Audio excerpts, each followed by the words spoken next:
Hello, my friends. This is Amner Hunter from Amner Hunter Studios. Welcome back to another video tutorial of audio mixing, mixing metal music in this case.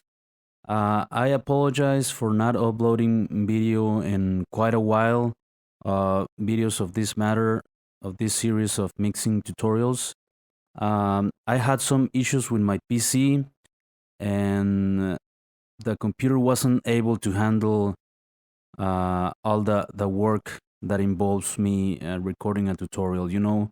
All of the CPU power that takes Cubase with all the plugins, and additional the CPU power that needs for the recording software that I use for the screen and the audio, right? So having the two softwares working at the same time involves a lot of work for the PC, or at least mine, and it wasn't handling that much. So I wasn't able to do a lot of this stuff lately. And because these tutorials are kind of long, it just wasn't working. The computer crashed every time I rendered the video, and but anyway, here we are. Welcome to this video. We're going to talk about editing, a very important matter when it comes to audio production. I didn't bring this subject before because the tracks are very well edited, it seems to me. But at this point, I think I need to address this subject. I recommend you to do the editing stuff after recording phase, not at this point, but we're going to talk about it anyway. But editing for me is when you clean all of the tracks, right? When you remove all the unwanted noises, unwanted audio information, also to make the performances a little bit tighter, to move a little bit things around if they need to move a little bit. For example, the vocals and backing vocals, if you need them to be a little bit more with the tempo of the song. Also, guitar parts, palm mutings, also involves fade ins and fade outs, and also involves the length of the song, when is going to be the first second of the song, and till the last one, till the decay of the last 1 second of the song. Everything is in editing phase, all of this. So just for the sake of this tutorial, I already edited the tracks. I mean, the tracks didn't need the editing because I think they have already been edited. But for the sake of this video and to show you guys, I already edited the tracks. I clean up all of this information, audio information that doesn't need to be there. I just remove it like that. Of course, you need to listen carefully to the individual tracks to see what you are removing and what you are not. You don't want to remove anything that might serve the track, right? So I applied this on bass, on guitars, lead vocals, and backing vocals, right? It could be a very tedious or boring work to do to some people, but it needs to be done. In modern productions, when you listen to the tracks or to the silent parts of the song, and everything is very clean, very pristine. You don't hear unwanted noises unless that is what you're going for. But if you don't want that, you need to edit the tracks. Also, when it comes to drums, I don't edit the drums much. It's another subject because it's kind of more complicated.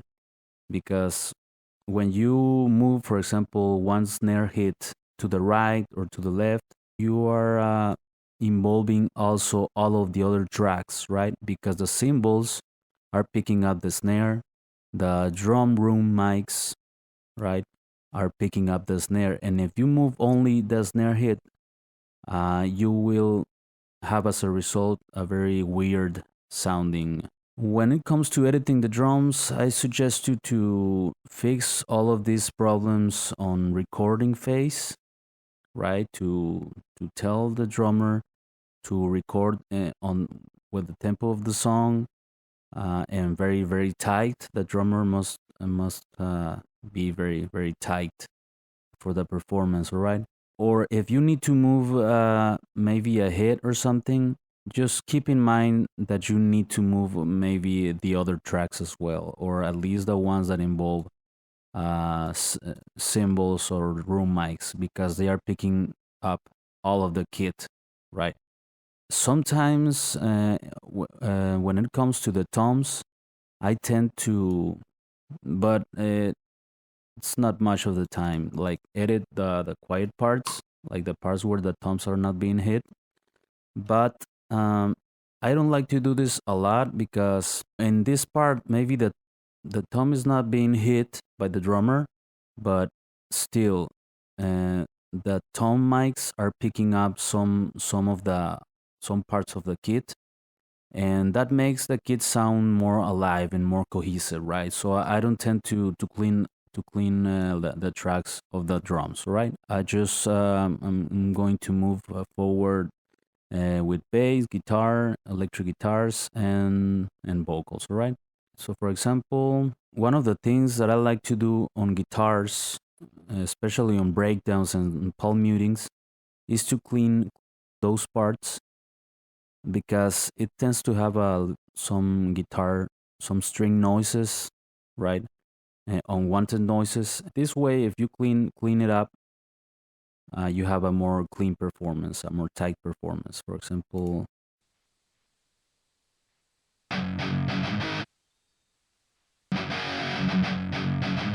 right?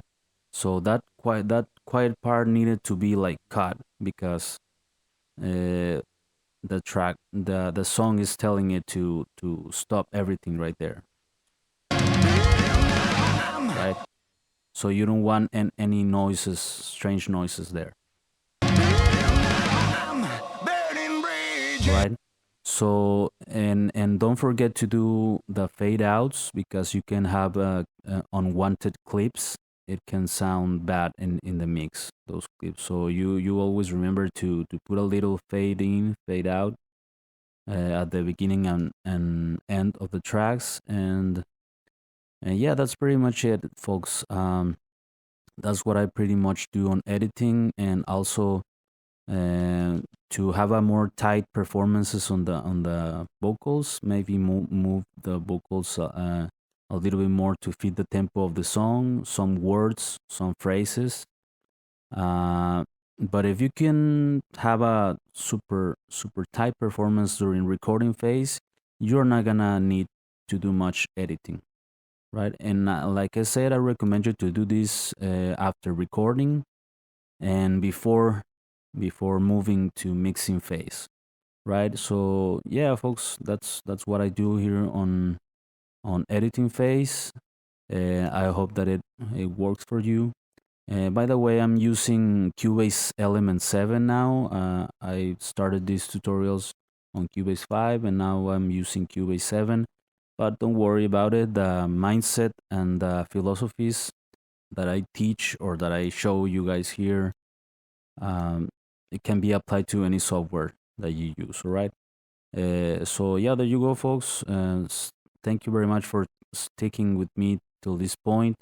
There are gonna be more videos coming out soon. Yeah, so I'm really sorry for taking quite a while to upload this, but hope you find it useful. Thank you very much, guys. I appreciate it. Take care. Right. See you.